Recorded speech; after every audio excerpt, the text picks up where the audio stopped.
आज 18 मार्च भारत आयुध निर्माणी दिवस म्हणजेच ऑर्डनन्स फॅक्टरीज डे। पाहूया आजचे दिनविशेष। आजच्याच दिवशी 1944 रोजी नेताजी सुभाषचंद्र बोस यांच्या आझाद हिंद सेनेने ब्रह्मदेश मार्गे भारतात प्रवेश करून ईशान्य सीमेवर इंग्रजांचा पाडाव करत तिरंगा ध्वज फडकवला।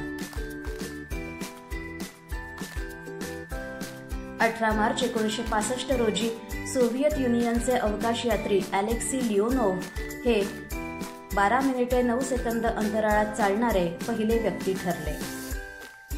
सरोद वादक अमजद अली खान यांना गंधर्व पुरस्कार तर अभिनेत्री सावित्री चॅटर्जी यांना अप्सरा पुरस्कार 18 मार्च 2001 रोजी जाहीर झाला।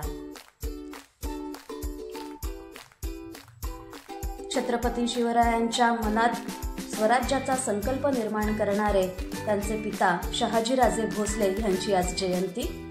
18 मार्च 1594 रोजी त्यांचा जन्म झाला। डिझेल इंजिनच्या शोधासाठी प्रसिद्ध असलेले जर्मन संशोधक रुडॉल्फ ख्रिश्चन कार्ल डिझेल यांचा 18 मार्च 1858 रोजी जन्म झाला। स्वातंत्र्य सैनिक तसेच पत्रकार वीर वामनराव जोशी यांचा 18 मार्च 1881 रोजी जन्म झाला। ज्येष्ठ चित्रपट अभिनेते दादासाहेब फाळके पुरस्काराने सन्मानित पद्मभूषण शशी कपूर यांचा 18 मार्च 1938 हा जन्मदिवस।